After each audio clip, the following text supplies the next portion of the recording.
Welcome, heroes of the Storms fan. This is our third cast today, so if my voice goes cattywampus, we're just going to have to live with it.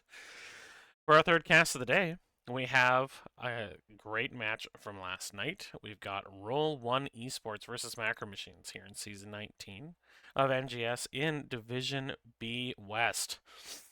Man, there is some fantastic music in Heroes of the Storm, referencing back the old days of Blizzard, back when they were a great company that made great games with great music. If you're one of those people who has sound turned off for Heroes of the Storm in the menus, do yourself a favor, turn it back on for a day or two. This music is bumpin'. If it doesn't get you feeling something, you are dead inside. But moving on to this series, we see that Roll1Esports has banned Alterac Pass and Brax's Holdout. Right at the top of the alphabet, they don't want A or B. On the other side, we have Infernal Shrines and Towers of Doom banned by the Macro Machines. So game number 1 will be played on D-Shire, a popular map today. I think all of our series have featured this map as map 1. So it's well loved across divisions this season. Excuse me, I need to cough for a moment. This is a replay cast. We don't have the opportunity of watching the draft phase, so we'll do a quick draft analysis when we pop into the game. And then we will just go for it. So, without further ado, welcome to Dragonshire, a map where allocating your resources perfectly is how you win. Having your heroes in better position, having your waves in better position, having your fights in priority position. That's what this map is all about. So let's see who controls their resources better in game number 1 between Roll1Esports and Macro Machines. So the blue team is Roll1Esports. As you can tell, most of them having R1E in front of their names. They've drafted Anub, Zagara, Junkrat, Thrall, and Tyrande. This is a team that wants to get on you and stay on you. Lots of abilities to control you with CC, boop you back in with Junkrat, maybe get a trap underneath you, and the stuns from Tyrande. They want to fight and they want to win. Zagara and Junkrat are both capable of being the 1-3-1 bottom mage, who is kind of like the goalkeeper, doesn't let the minions crash into you.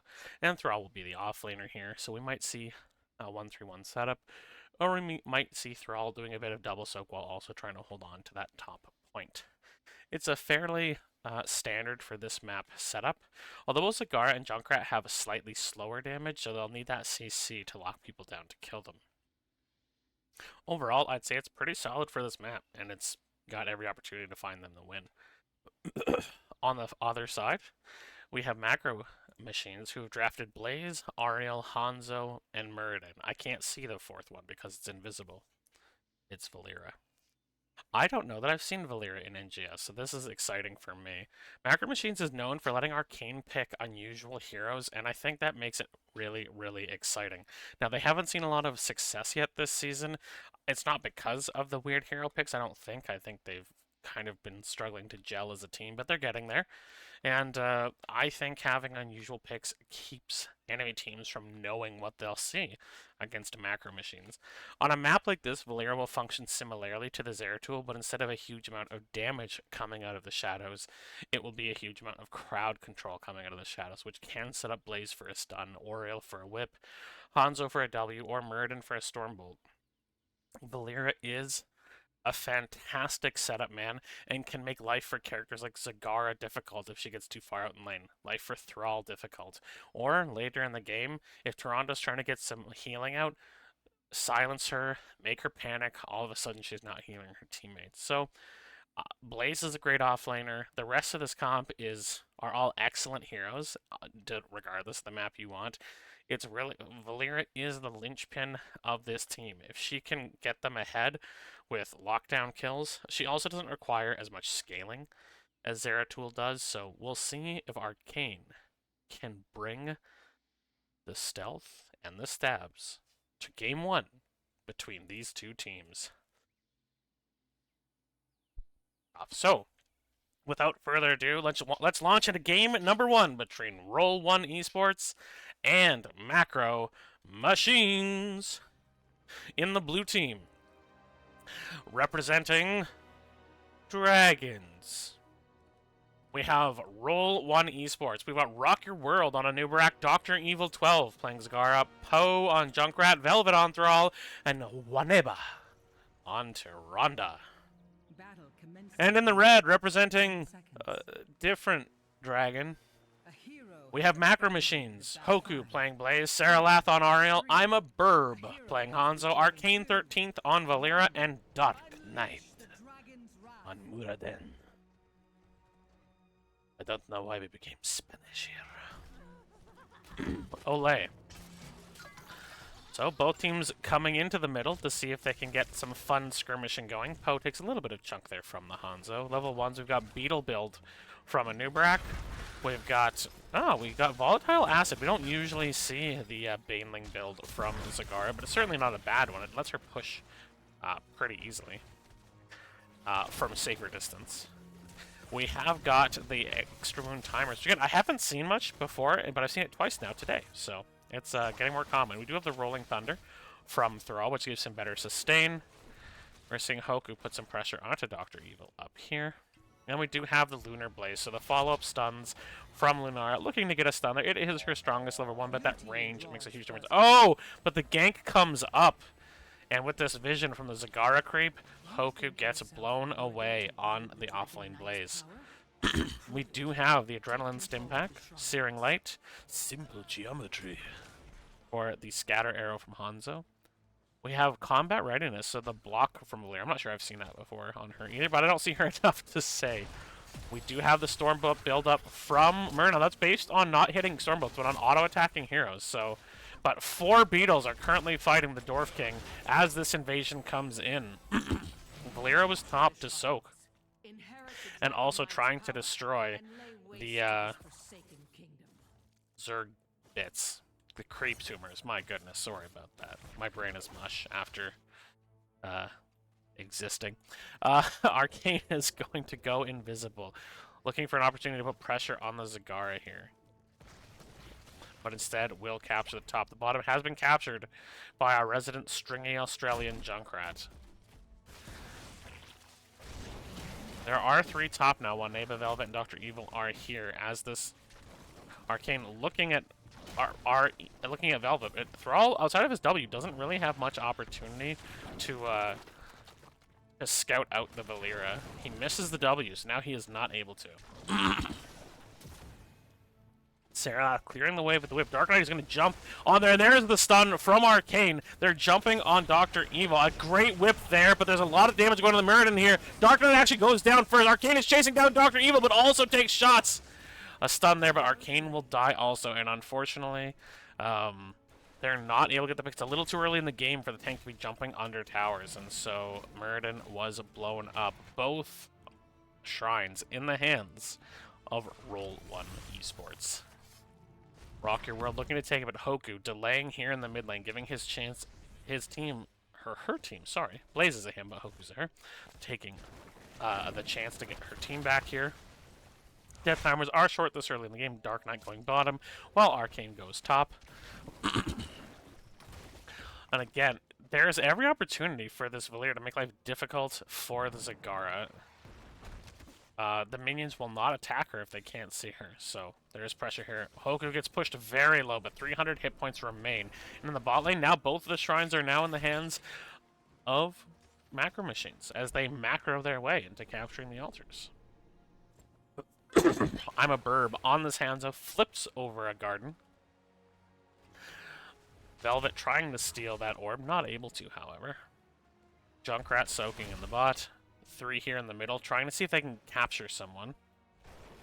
While Zagara continues to soak. Top 7 reached slightly ahead for the members of Roll1Esports, but not by a large enough advantage that you'd think the red team would be afraid. They're unable to catch anyone here. Red team instead captures their hard camp, while Valeera sits top waiting for Zagara to make a mistake. There's a big stun and the blind coming out. Dr. Evil taking a ton of damage here. Arcane trying to get the finish. No! The W isn't enough, and Hoku a little bit slow, not able to get in there. But now they're going to jump onto Hoku. The stuns from Nubrak, the stun from Tyrande, but great attacks from Arcane, pushing 1neba to leave this attack. Junkrat is on the bottom here, trying to duel, puts down a trap, but Poe is taking a lot of damage. Here comes the bitey trap. It noms onto the King of Dwarves as Junkrat boops himself away.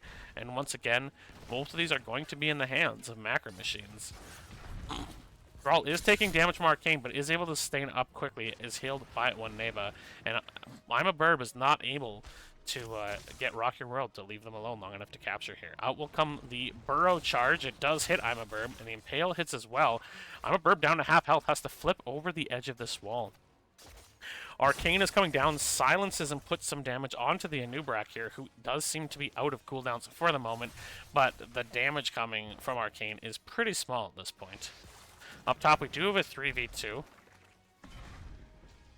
So will be recaptured by Roll1Esports. Well, on the bottom, Poe and Dark Knight continue to play an interesting game of who will fight this slower. Hoku does go in, but it's a 4v2, and Saralath has to watch her offlaner die on this Ariel.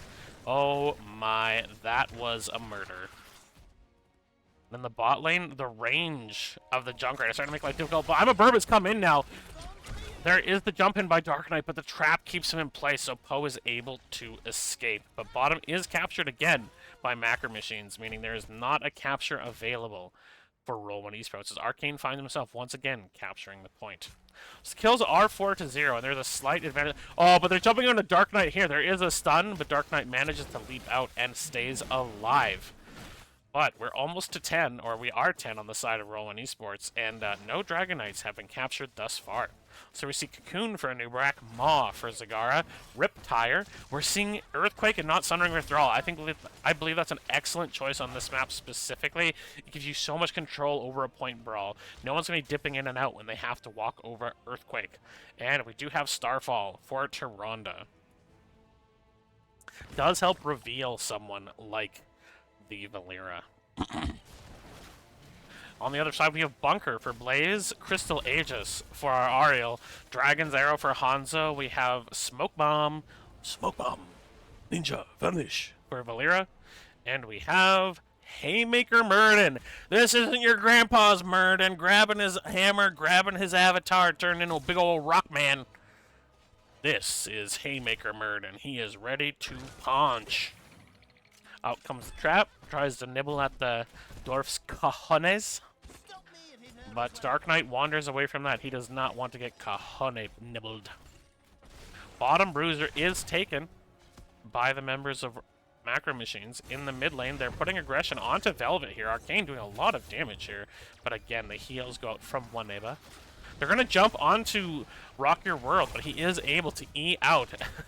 Hoku does get propulsion, taking a lot of damage. Thankfully, she did still have Bunker, which prevents her from being killed by the turnaround CC and the tower shots.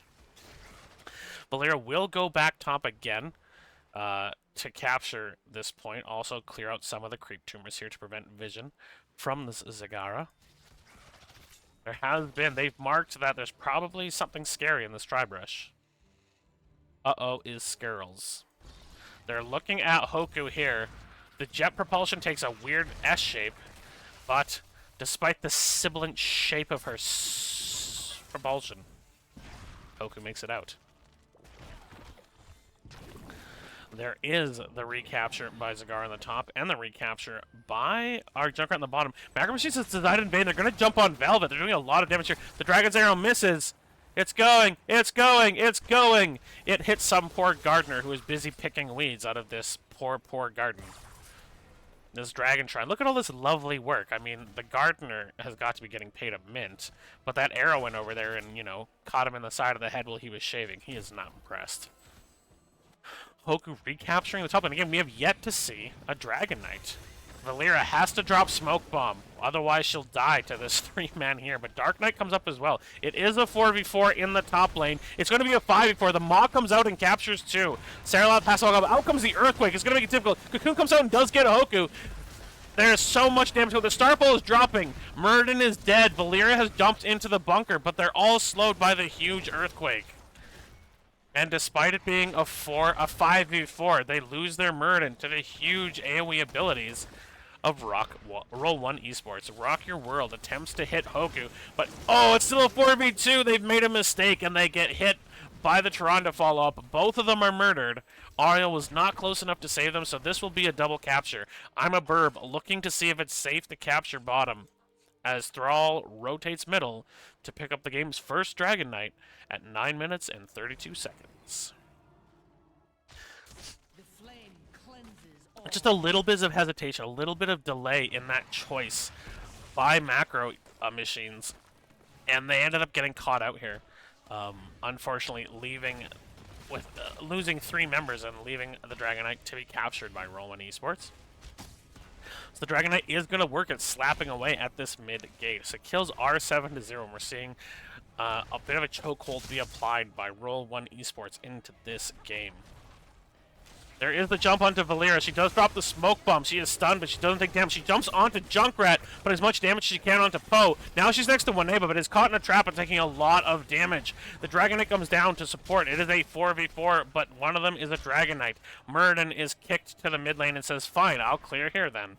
Hoku pushing out this lane, but now she has to deal with Dr. Evil. Tries to get a jet propulsion, but is unable to connect with the slippery Broodmother.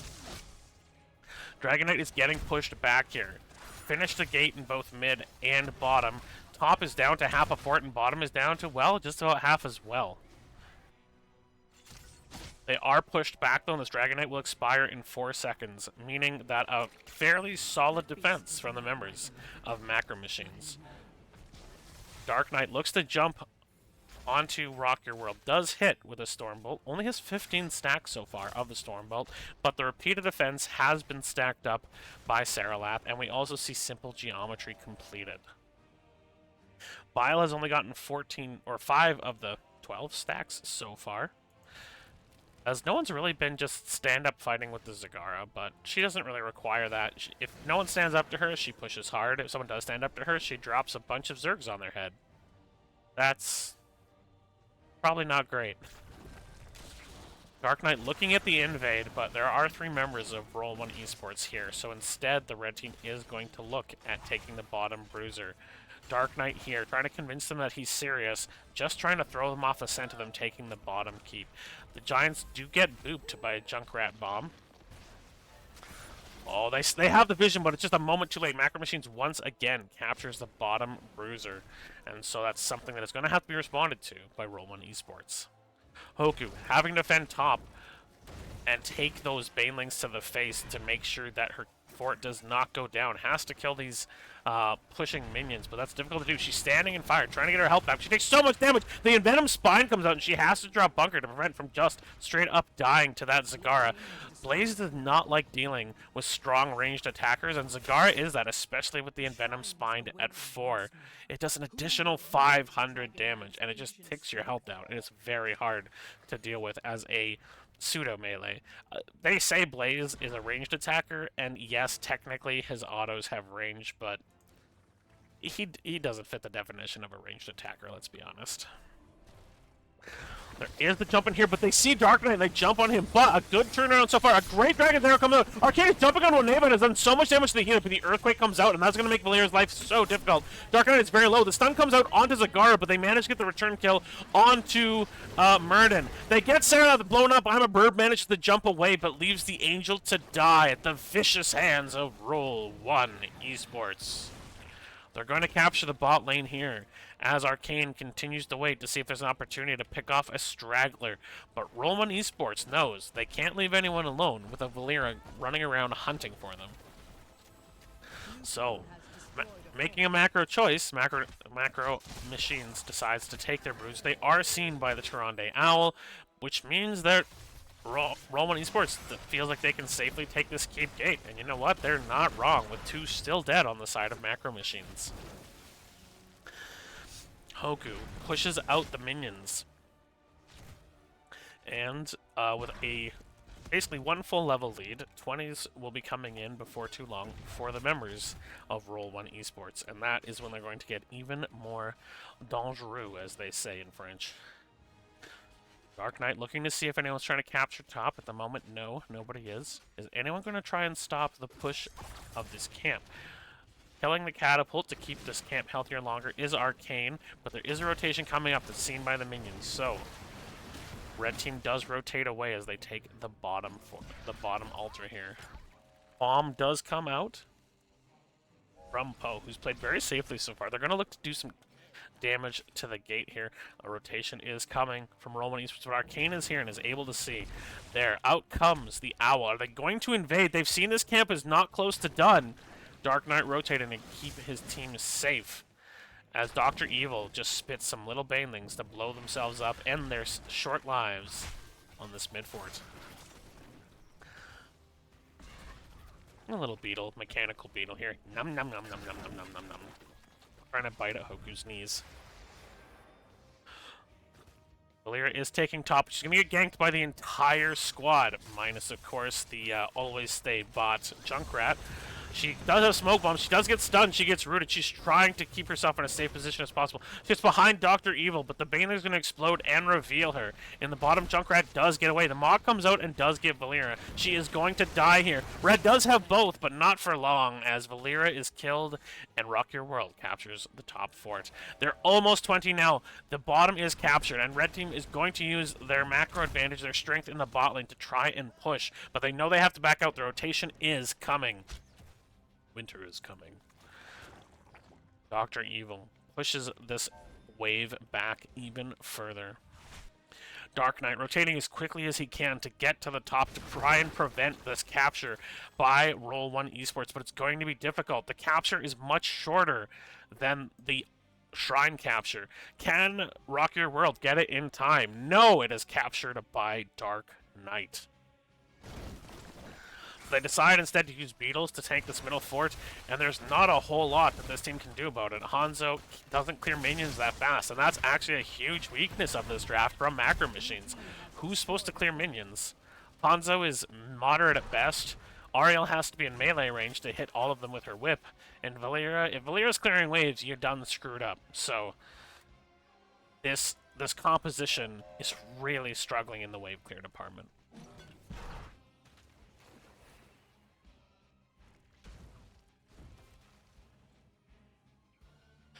Sorry, big yawn showed up. Get out of here, yawn. I didn't invite you. So, half a level away from 20s are macro machines, but on the other side we see Rewind for Anubarak, Hunter Killer, or Pact Instinct for the Hunter Killer for Zagara. We have the Riptwire Extra Oomph from Junkrat. Blue team looking to cap the Dragon Knight here. Looking to catch someone first. Bottom is captured by Dark Knight. They do jump on Arcane 13, but a good little sidestep there with the Q. But the stun comes out. Great work by Waneba. Sitting in the smoke bomb, Arcane the 13 does manage to get out, but the Arcane just barely sees her. Now Seralath gets stunned. Is he going to chase down? No. And now both altars have been captured by macro machines because the blue team is moving as 5 wherever they go on the map. They know they're 20, they don't want to lose. Earthquake upgrade, Earthen Shields is there for Thrall, and we do see the Ice Blade arrows. Increased attack speed and slows. Or reduced damage dealt, actually. Ice Blade just makes me think of it slow. On the other side, we see that we have the Bunker upgrade from Hoku's Blaze. We've got the Shield of Hope from Ariel, the Bullseye from Hanzo, Rupture by Valeria, and Hardened Shield. So not the Rewind from Murden, but in fact the Hardened Shield to get more value on tankiness because he did not go. And I can't say I've seen a single Haymaker this game. And maybe I haven't been paying a lot of attention to when he's been in the bottom fighting with Junkrat, but not much value on the Haymaker, unfortunately. So, the kills are 10-0, but the levels are only 1 apart. They're sieging with this hard camp that they captured in the bottom lane. Arcane looking for a flank in the bottom, but is getting caught up by Rock Your World. Drops the smoke bomb.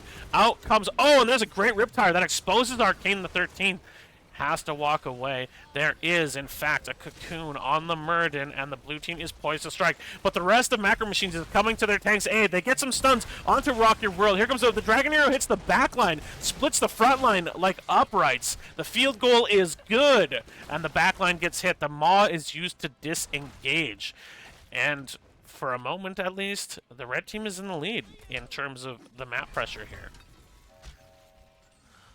And we do see a Nubarak and Tyrande heading towards the top lane to recapture the point. Muradin is choosing to fight for reasons. Got very, very low there. But they do manage to invade and capture this mercenary camp. Top is captured by the two members of Roll1Esports as Poe and Dr. Evil killed the siege camps that were stolen away from them.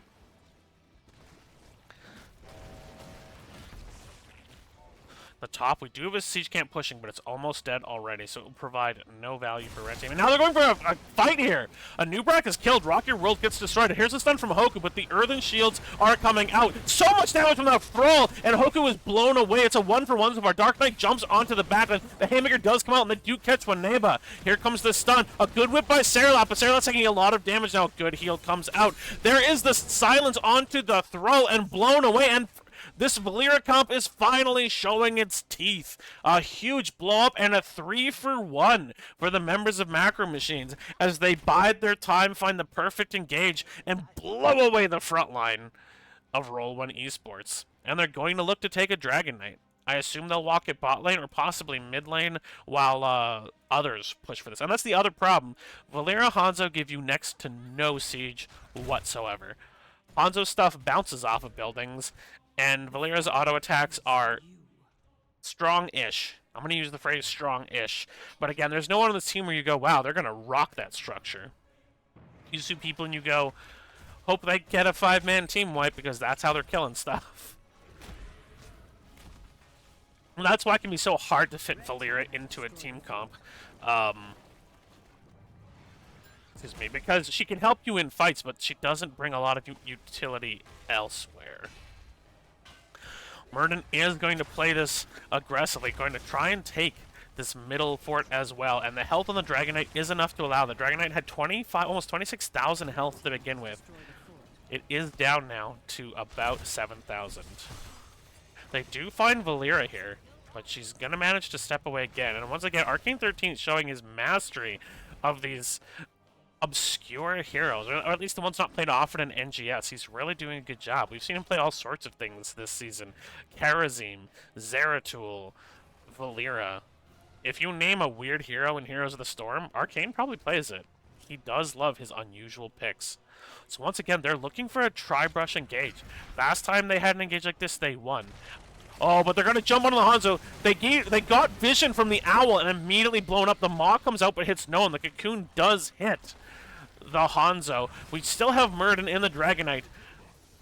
Blaze drops the bunker, is still alive for the moment, but Hoku's taking a lot of damage. She pops her passive and does hit a jet propulsion down to 400 health. A big shield there from Saralath is going to keep Blaze alive. Arcane just waiting to see if there's an opportunity to jump on the bat line and gain advantage for their team. And when he's been standing still, I think it's for more than 3 seconds, you are completely invisible. No one can see you. So the blue team does not know that Valeera is here, or they absolutely would have blown her up. They're going to steal the siege camp. Arcane is going to try and get more vision here. Oh, but they saw something! They saw the shimmer. She's in her smoke bomb. She's going to try and find a way to get away. She used her Q, but they jump on Arcane again. She takes so much damage, not able to get out, and killed. Arcane the 13th loses his invisible life. Hoku has to use jet propulsion to get away here, as the blue team would like to take a keep to get the first keep of the game. Dark Knight is not with them. He's taking a camp, but he's going to have to leave this behind if they want any hope of defending here. This game has already been at 22.5 minutes. The Beetles and the Zerg minions are giving them lots of distraction for the tower shots, and they managed to blow away the first keep of the game. There's so much of the map left for them to cover. It looks like they're choosing to rotate to this bottom bruiser camp. Zagara is pushing out a big wave wave mid, putting pressure on the mid lane against Macro Machines. And they've got to play this safe. They don't want to get caught while Valera's still down for 15 more seconds. They will take their own bruiser camp, feeling safe to do so, but every lane is pushed in against them. They have to be careful. They have no idea what's happening on this part of the map. No clue. Now, they have gotten some kills finally for the first time in the game. It is 13-3, but again, it's not about who got the most kills, it's about who got the most important kills at the right time. Valera is looking top at Rock Your Worlds and Nubrak. He is alone up here. The Owl comes out to see if anyone's coming to gank him, and they do see Valera. But the rest of the team is rotating towards after capturing their own bruiser camp, and they're going to capture the top beacon. On the bottom, Macro Machines is going to rotate to taking the bottom beacon. And again, this has been a very, very even game. For most of the game, it felt like Roll1Esports was in control, but Macro Machines has never really let go. They've never really ceded, given away control. They've never gone, you know what, time to pack it in. Nope. They know at any given time, they can win a team fight. A good Dragon's Arrow, good stuns, they can kill anybody. We've seen the last two fights have gone more their way until they got a little caught out. But even then, some really big health pools on their team and a really great healer in this Ariel. We are seeing a rotate towards the bottom for Roll1Esports, as I'm a Burb rotates towards the top beacon. Valera is going to be sent back to deal with this bruiser camp pushing against the top keep. For just a moment they had it, but they're going to go top now. They know that Valera's dealing with the camp. They know it's a 5v4. They know either Macro Machines or but they do use the Cocoon. The Cocoon is out on Hanzo. Valera is coming in. There is the Haymaker onto the Zagara, but there's no one there to kill her. And the bunker does go down. Arcane jumps onto Valera, the silence. She's going to die. Zagara is killed. They jump in, but some great stuns there. And I'm a Bird jumps over to try and get away from that. Tries to put a bullseye. A great Dragon's Arrow, and they kill Tyrande as well. Wineva is down, and a bunch of damage goes down onto Rock Your World. Dark Knight trying to get more damage, but the burrow charge out from a Nubrak. There's the stun. Onto Velvet, though. There is a bomb blowaway by Poe, trying to save his offlaner as the Wind Fury comes out, and Velvet sprints away. Another 2 for 0. And Macro Machines is showing why you never give up in a game. Were they behind? Yeah. Were they struggling to win fights? Yeah. But it doesn't matter. But this is really good. We're going to be really rough for I'm a Burb. Velvet, they're all here, and I'm Burb will get blown away by the remaining members of Roll1Esports. There's the Haymaker to knock the Nubrak away. It looks like there are catapults on the keep here. Thunk. And at 26 minutes, you better believe they are hitting chonky styles. So Zagara back in 2, and we have Tyrande back in 8. Oku looking for the jet propulsion there, doesn't see anything she likes. There is a bomb here. They need to be careful not to get knocked into the opposing team. The trap does grab Muradin, but he does hit. Now, he did pop his hardened shield. That's a fairly long cooldown to have used here. Zagara is heading for the top shrine, as Macro Machines does head for the bottom shrine. Arcane eats that trap on purpose, as once again, the shrines will swap sides. Macro Machines wants to try and steal this camp. It's a 4v4 here.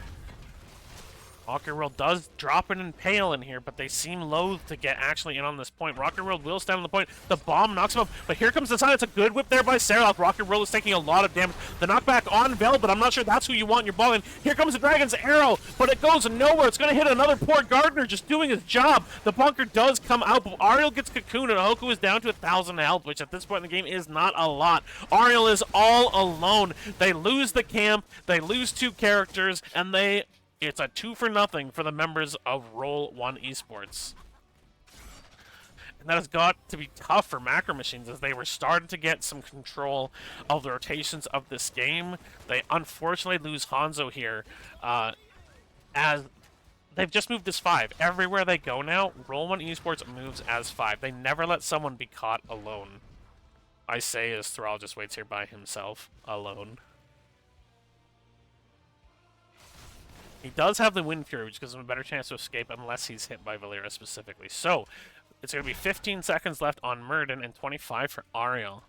With this bottom Bruiser camp with the spell shield on this back minion, are they going to try and siege up? No. They will not siege up at the moment. They will let this go down. They're going to capture their opponent's siege camp here in the middle. And wow, this is a very long, very drawn out game number 1 between these teams. Hoku's taking a lot of damage as Thrall does percent health damage and is just smashing through Hoku's health bar. She stands in some fire and gets healed because that's how medicine works. Arcane is going to poke onto Rocky Road. Takes a good chunk of damage, but One-A was able to save him. Velvet now, though, looking to put some damage. No, Arcane managed to convince him it's a bad idea. Cigar captures the top. The bottom is in the hands of Macro Machines. They have 2 camps pushing. They're going to lose their top keep. There's nothing they can do to save it. And, well, this is going to go down anyway. But they do lose their keep, and a full health Bruiser camp is pushing into their core. They don't want to give away the Dragonite, though. They know the Dragonite means death. But they're losing shield on their core hard right now. They're looking for a fight. They're looking for a fight, but they're losing their core. There's a catapult here. There's the first percent off their core, but the catapult is fighting catapult. 5%. But the team fight is starting. And it's a little bit abortive. It starts and immediately finishes. Dark Knight looking for an opportunity to punch someone literally into next week, or at least into his team. He's going to jump in. He hits the stun. Here comes the Dragon Arrow. A follow-up stun from Hoku. The Maw comes out and does capture Blaze, and Dark Knight goes down. Arcane doing everything they can. Seriloth was so far away. They do get the heal onto Hoku. Arcane manages to get away, but now the stun is onto Hoku. The shield comes out from Seriloth, but Hoku will get locked down by more CC from Rock Your World. At 600 health, no, blown away. And this may very well be game. There's another full health Bruiser camp coming onto the core as the shields have just started to regenerate. And the Dragonite will go into the hands of Roll1Esports Velvet. After a 30-minute game, we're going to see a Dragonite march right down. At 30 minutes, how much health does the sucker have? 8 billion. Sorry, 44,000. Essentially 1 billion. Onzo, Valera, and Ariel are going to have to mount a miraculous save here if they want to keep this. But no, Umber flips over the top. Rocky Roll is out full health. 70% on the core. And in comes the Riptire. In comes the Dragonite. 40%, 30%, 5%, 0. As game 1 goes to Roll1Esports. What a game. What tenacity from both teams. It was starting to roll the way of Macro Machines as they just found positions, found opportunities. And they went from having no kills to really pushing back. They won a couple of team fights, not 5-man wipes, but they won some team fights. Things were going in their favor, and unfortunately, I'm a Burb rotating to the bottom alone kind of turned that around for them. They lost their only real range damage dealer. They lost their big CC chain starter in the Dragon Arrow, and that again, the tenacity then from Roll1Esports was just wait till we have an advantage and take the lead back. But all in all, an excellent game 1. Very well played from both teams. That will go to Roll1Esports, and let us find out where game number 2 will be played.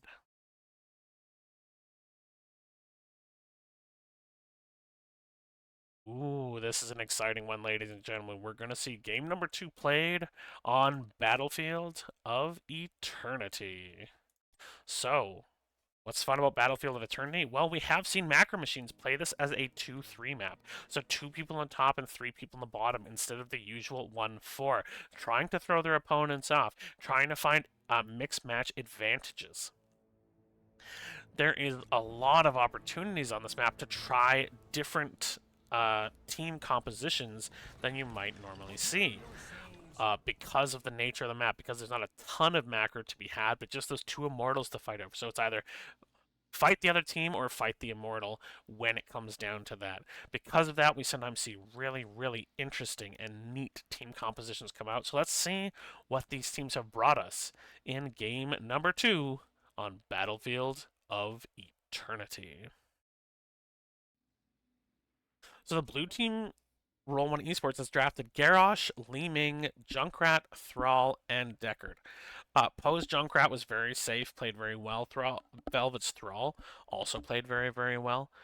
So I can see why they've kept them on the same heroes. Now, I do feel like Ming and Thrall are going to be their main damage on the Immortal. I don't think Junkrat's is particularly impressive. Deckard has none, Garrosh has none. But with Junkrat, Deckard, Garrosh, you can actually really control the enemy's attempt to race around your Immortal. So if they have Li Ming or even just Thrall racing, you can really mess up your opposing team by controlling them with mines, putting traps around, throwing them around with Garrosh, or even just putting them to sleep with Deckard or using Lornado. So they've really developed a draft here that allows them to use more control features or more race features, depending which way they want to go. I think this is a very strong draft for the members of Roll1Esports. On the far side, we have very much a race comp. We've got Rhaegar, Blaze, Greymane, Arthas, and Raynor. Pretty much everyone on this team will help you race. If you just had both teams stand at their immortals and race it out, 99 out of 100 times that race is going in the favor of this Macro Machines draft. Rhaegar is better at racing than Deckard. Blaze is only slightly weaker than Thrall. Greymane is much better than Junkrat. Raynor is better than Li Ming. And Arthas is better than Garrosh. In every slot, they're equal or better at racing. However, the ability to pop it. Arthas doesn't have a lot of tools from getting away from Junkrat mines or traps. Greymane doesn't have a lot of abilities. Raynor doesn't get unstoppable until 20. So it's really going to be up to Saralath to figure out who to save in these kind of instances. And so very lucky for the burst heals, but there's a lot more control on the side of Roll1Esports. And Macro Machines is going to have to be aware of that as they're racing. Now, Arthas is a very interesting pick into something like the Thrall. Thrall does not want to run at an Arthas. It makes his life mega poo. So I suspect Velvet will try to play a flank Thrall coming in from angles Thrall if he wants to use Sundering, come in and try to separate the front line and the back line, or Earthquake Thrall that gets dropped before Arthas comes in because he does not want to see the Frozen King lumbering around, slowing his attack and movement speed. I do think on race, Macro Machines is superior. I do think in forms of just getting done what you want to get done, that Roll1Esports draft is superior. But at the end of the day, all matchups are skill matchups. Let's see who can win game number 2 between Roll1Esports and Macro Machines. So, getting going, representing the high heavens, befriending the Angel Lieutenant Ilarion, is Roll1Esports. We've got Rock Your World on Garrosh, Dr. Evil 12 on Li Ming, Poe playing Junkrat Velvet on Thrall, and Waneba playing Deckard Cain. And on the red team, representing the Burning Hells, friends of Belith, the Demon Enforcer, we have Macro Machines. Saralath on Rhaegar, Hoku playing Blaze, Arcane 13th on Greymane, Dark Knight on Arthas, and I'm a Burb playing Renor. James Laner. So we do see there's a 3-2 split, and this time the 2 is on the bottom. Junkrat is top? Okay. So we got a Junkrat as a goalkeeper. Now, I think they're expecting the 2 at the top, not the 3. So Saralath is the unknown in this equation, but the bomb comes out and scouts right away. Arcane 13 still in hiding. There are 2 here, but they managed to jump on and kill the Arthas right away. That's the problem with running a 4v2 bottom. You can try to be tricky, but if they're aware, they are just going to jump on you now. Junkrat is going to try and kill these minions so they can't get much of an advantage, but the race is going against their walls with this Greymane. On the other hand, the 4-man at the bottom doesn't have much. Raynor doesn't have very many tools from keeping them from doing the exact same thing in the bottom lane. Saralath is taking shots from the tower. Hoku is now the one taking those shots. In the bottom, Dark Knight is coming back. So for level 1s, we have the Warbreaker from Garrosh, stacking his Qs of the Groundbreaker. We've got Force Armor from Li Ming, which gives her some defensive abilities against being jumped on by Greymane, but it doesn't necessarily stop his massive Worgen autos. They are rotating, and Hoku looks like she's going to be in trouble. There's a 4-man rotate. Li Ming is the only person left bottom. Arcane gets thrown, and there's nothing Greymane can do. He gives his life that Hoku and Saralath can escape, and they are going to go for this top siege camp. As at the bottom lane, we see I'm a Bourbon Dark Knight take the bottom siege camp. as Dr. Evil clears waves as the Leeming. We do see the Force Armor, we do see Trucky Shuffle, so Junkrat this time not going Trap build, but going Q build. Rolling Thunder again, and Scroll of Identify as Deckard wants to pump up their damage by hitting these Scrolls of Ceilings. We see Colossal Total from Rare. This time Hoku went with the Unstoppable. Collecting 15 Regeneration Globes means when she uses her Armor trait, her D, she will get Unstoppable for 1.5 seconds? 2 seconds. That's a pretty darn good cleanse. We do have Viciousness. It technically is not a cleanse, it's a pre-cleanse. We do have Viciousness, which is ordinary for Greymane, especially on racing maps. We do have the Frost presence from Arthas, but they're jumping again. This rotate, this 4-man rotate is going awesome. Arthas getting some pushback here, though. Is managing, putting some damage onto Dr. Evil. I'm a Burb, had to tap. They do lose their whole gate here. We do see the Frost presence after 5. Cooldown reduced by 2 after 10. The range is up by 20, and after rooting 20 heroes, it roots people along the way. And with the range increase, that can be quite a way.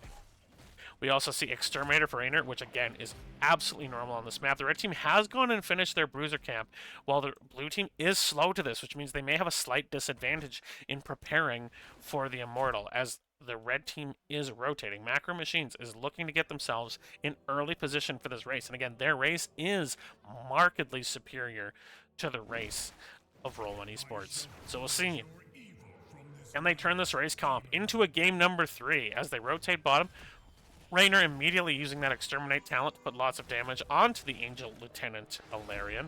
Dark Knight just creating some space, trying to keep Sarah safe. They jump onto Dr. Evil, but Iverb takes so much damage early. Dr. Evil is low though and will be the first kill. Greymane blows her up. I'm wrong. That is 2-1 for kills. Garrosh now in the crosshairs of this Arthas. There's the lock-on. Hoku with a double stun. Excellent work. This teamfight is going strongly in the way, and again, with double auto attackers, you have huge damage throughput, as opposed to the mage and pseudo mage of the members of Roll1Esports. They win the race, and they're continuing to fight. Velvet is very low on mana. Saraloth bites that. One orc bites another orc's butt with the Druid bite. They are going to clear this camp on the bottom. The top camp has already been cleared by Roll1Esports. Rock Your World looking to defend Delirian as the rest of his team does race, but again, their race is a lot slower. He does throw Arthas into this, but they're going to race, and it looks like this race is going to go, again, very strongly to the side of Macro Machines. They win! And Alarian is going to make a Belith pancake right here. Squish! Not enough butter in the pan. That's why he disappeared. Not enough butter. As the demon Lieutenant Belith will siege his way towards the high heavens. Hoku and Junkrat are once on the top, so it's not Velvet in the offlane. It is Poe in the offlane this game. An interesting change in strategy, as Arthas is going to come back. Arcane using those Viciousness autos, but steps away from Rock Your World, does not want to get caught out here. Velvet steps forward, does get hit by the slug of James Raynor.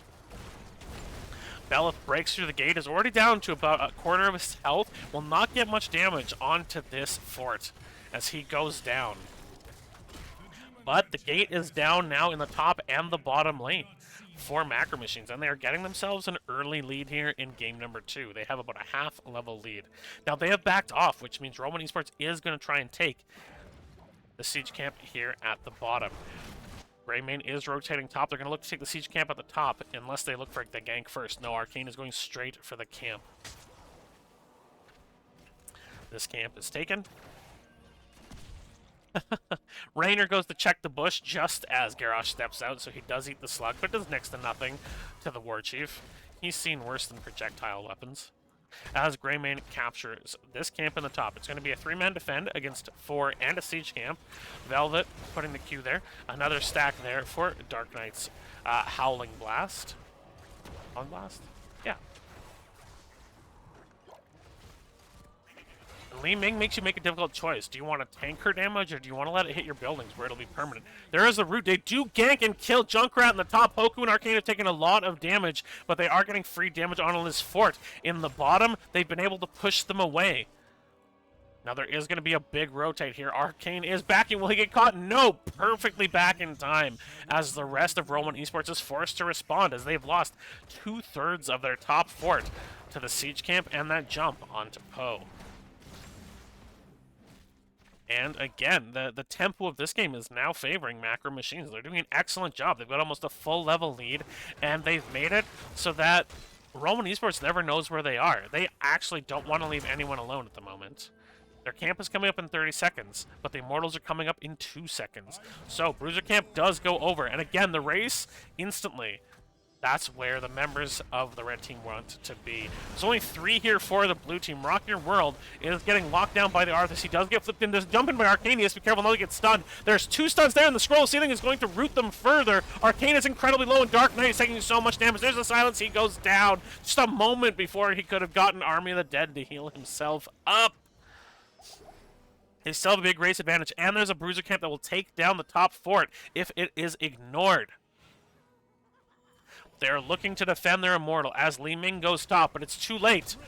The fort goes down. In goes... I saw that from the minimap how hard Arcane went in there. Oh, the attempted Ancestral, but it just comes up short as Greymane dies. And the halftime race goes with I'm a Burb's Raynor.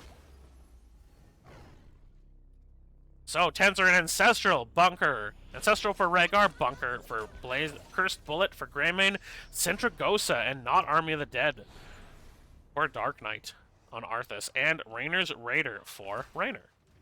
Again, they're pitching the defense. They want to win a fight.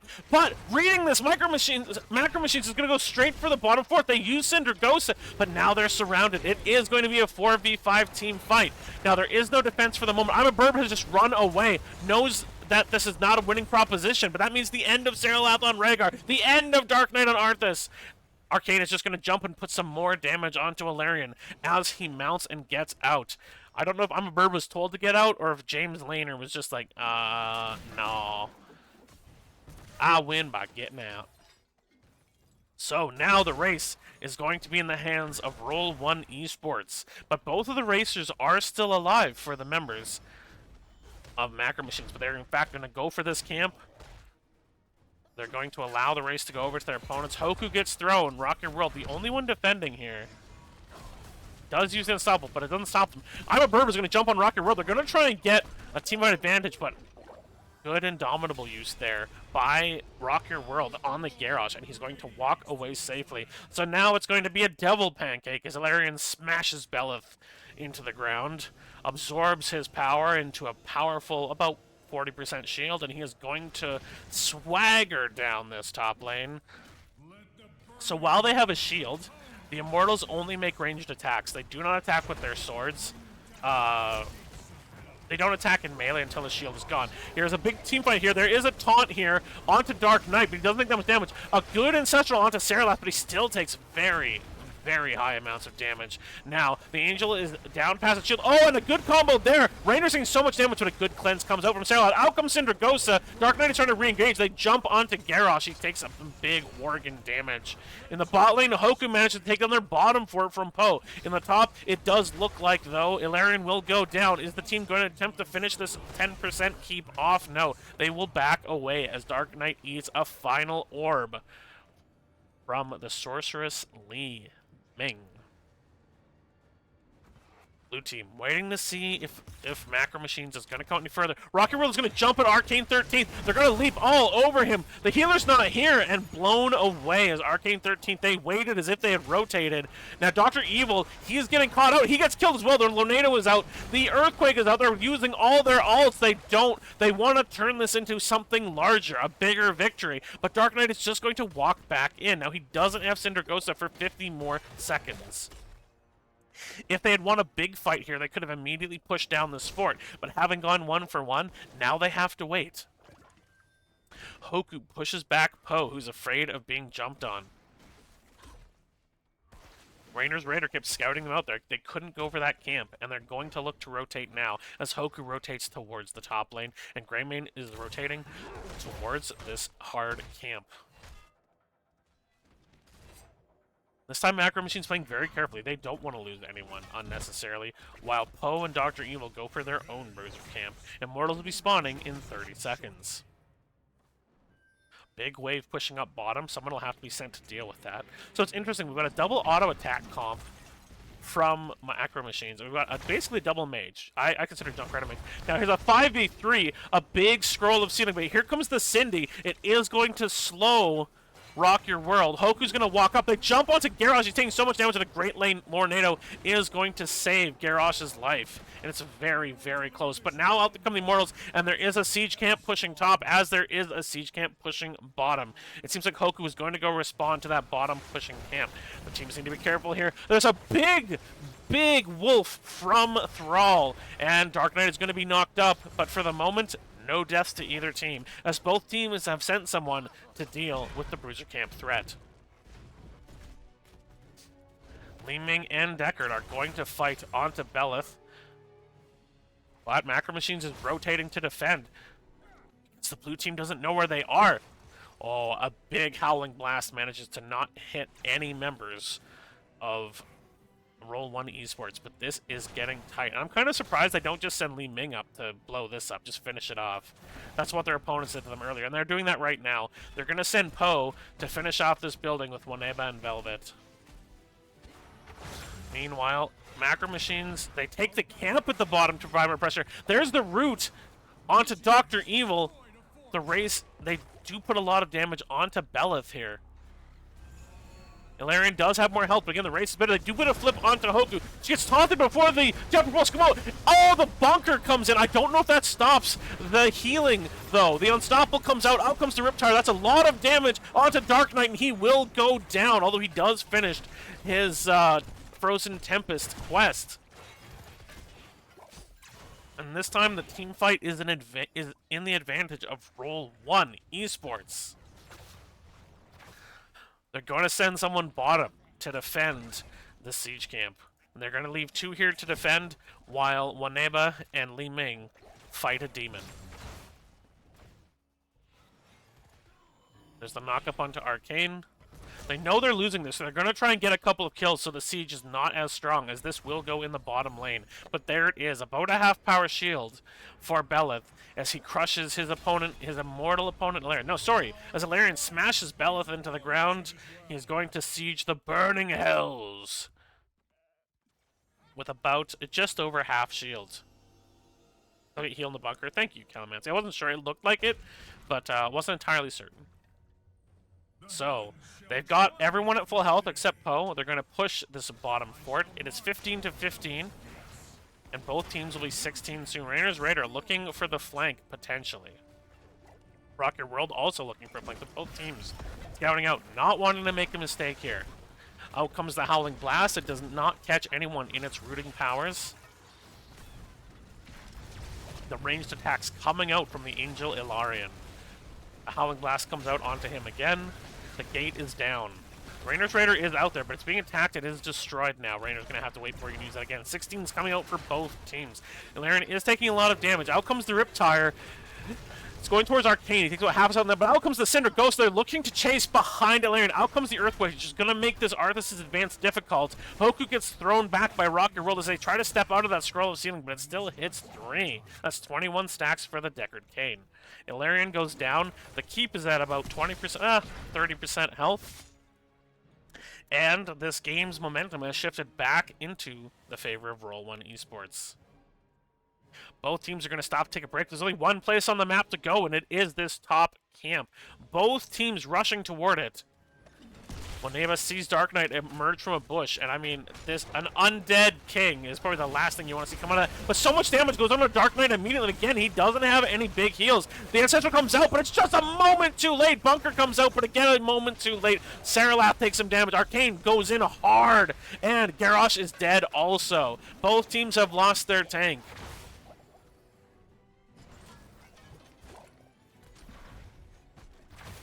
Excuse me. Okay, they get the stun on Li Ming, taking so much damage from I'm a Burb in the back, but Velvet smashes through the health bar of the healer on the red side. Arcane now is invisible, looking to jump. He misses the cursed bullet and is trying to hit Poe. Out comes the Lornado into the bomb, and what a cute combo there. Knocks Hoku away from following up any further. Garrosh will be back in 7 seconds. Arthas back in 10, but that will allow Raynor to take this top siege camp. As Deckard comes to thunk this camp. Bop. Bop. Bop. Get off my lawn! This is my lawn! You kids didn't pay to be here! Punk! That'll learn them. Both teams taking their bruiser camp. And there is the siege camp hanging top. Poe is sent to deal with it.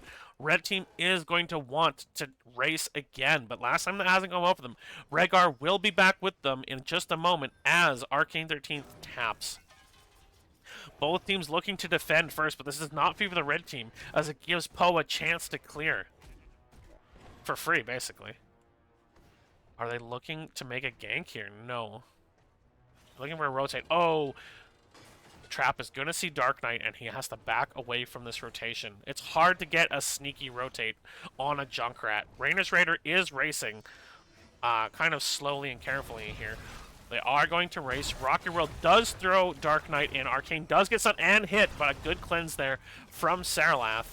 Dark Knight tries to hit the Howling Blast, but misses. The flip out, there's a lot of damage coming out. Arcane has to jump out. Here comes the Cindergosa. Out also comes the bunker. I'm a Burb so low. Hoko and Dark Knight also low. Dark Knight is killed, and Arcane only has 170 health. There's the Force Wave and the resets for Ming as they blow away Hoku as well. And they're going to, in fact, aggress towards this bottom lane of macro machines. I'm a Burb very low. Has to be careful. Velvet gets thrown forward by the Thrall. But I'm a Bird manages to get away. Arcane missing another cursed bullet, unfortunately, but the keep goes down. And that means the core is, in fact, under attack. Blue team running back to fight the demon. The old man comes up, thunk. Don't demon me!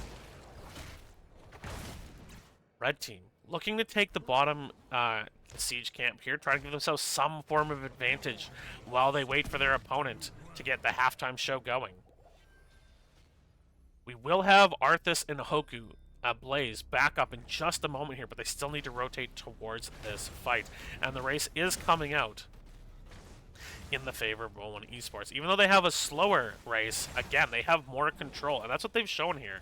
They've been able to play with a lot of control, which has given them an opportunity to change the pace. So, Ilarion comes out. Choke slam on Belith. He's got 60% of Bella's health as a shield.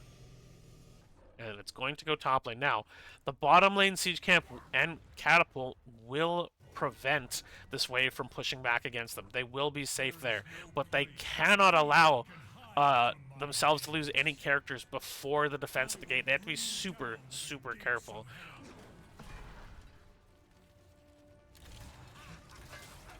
'20s have been reached by the members of Roll1Esports. We see the Reptire Extra Oomph. We see Bottomless Flask from Deckard. We do see the Titanic Might, the Earthen Shields, and Repulsion from Li Ming. In just a few moments, we should see 20s come on. There is the flip, but the Unstoppable there from I'm a Burb. Out comes. Now, Dark Knight is going to jump onto Waneba, but taking a lot of damage. The Cindy's going to come out, but Dark Knight's going to die. He just went in at the wrong time. And this keep is going to go down as the tank for Macro Machines is dead. They have to defend against the Angel here. They have to defend the Angel. It's swiping at their core. The Li Ming combos, trying to force them back. Wave of Force pushes Hoku where she doesn't want to be. She's rooted. She's out. But the bunker comes out while the rest of the team deals the Laren. There comes the Riptire, but they're going to kill Hoku. Arcane jumps in, tries to blow away some of the lower health members, but they're really struggling to do so. The core is down to 70%. Saralath does drop the totem, but Dr. Evil and Poe are now blasting away this core. It's at 40%. Arcane tries to jump onto Garrosh, but his W keeps him in health. He does taunt, but now it's down to 15%, 7%, 5%, 3%, 1%, and this game and this series is over. GG.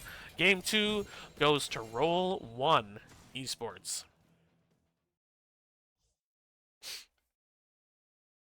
Another game with a lot of closeness in it. It definitely felt this time like Roll1Esports did not have control of this game a lot way through, but with their comp that could gain control, they were patient. They were very patient. I think that's one of the struggles we saw from Dark Knight's Arthas this game, is he wasn't patient. I don't know if he's used to playing tanks that can normally jump out or escape in some way.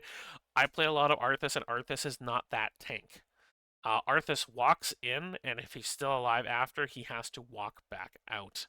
And some of the walk-ins that Dark Knight had unfortunately left his team struggling to be able to follow up, and it led to those 7 deaths. And it's not that Dark Knight played it poorly. It's that Arthas becomes squishier and squishier as the game goes on if you don't have Army of the Dead. And so when you go Sindragosa, you kind of have to think of Arthas like a bruiser as opposed to a tank because he gets blown up very, very quickly if he's the sole focus. So he cannot just jump out like a Muradin or heal up with a W like Garrosh can, or get more armor like Garrosh does. He really needs that team support. Um, I think they made a lot of good decisions. I think they showed some really, really good things in this game. I know this season hasn't gone the way Macro Machines has necessarily wanted, but I think they showed a lot of strength, some really good decision making in this game, and in this series. Uh, it looked pretty close right up until the end games of both games, and yeah, I think Roll1Esports also played this really well. Doctor Evil really strong on both the Zagara and on the Li Ming, just really forcing his opponents to choose whether they want to take damage or let their buildings take damage. Post Junkrat was solid. Velvet's Thrall was pretty good, and I think both Anubrak and Garrosh for Rockier World was really disruptive for his opponents. So GG's, well played both teams. That is a 2-0 domination for Roll1Esports here in this Div B West Season 19 series. Thank you so much for joining me. I hope you've all had a great time. Why don't you go enjoy yourself some Heroes of the Storm? I've been Omster. These VODs will be available on Twitch for 7 days. After that, they will, or later tonight, they'll be available on YouTube under Omster. And please have a great rest of your day. Take care.